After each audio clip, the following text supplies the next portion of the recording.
what is the dark side of stock trading? Yeah. So the dark side is just like walking to a casino and thinking you're going to make money. That's it.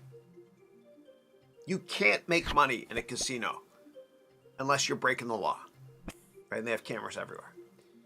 You can't make money longer term stock trading. I don't care what anybody tells you.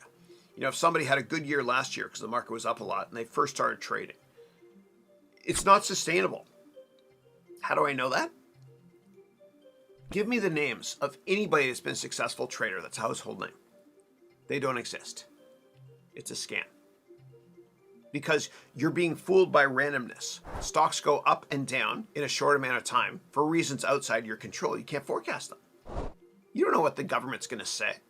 You don't know if there's going to be saber rattling between Riyadh and Moscow or Beijing and Washington, D.C. You don't know what positive news events are going to be released by competing companies to the company you're investing in. You don't know what healthcare data is going to be released tomorrow, next week, whatever it is. And each month has 20 weekdays. That means 20 trading days. You'll be fooled by randomness if you make money. Yeah. The worst thing that can happen is you walk into a casino the first time and you make a lot of money. Just like the worst thing that can happen with trading is you trade one time and you do well. It's not sustainable. And anybody out there tries to sell you on their services to teach you how to trade, I think it's a scam.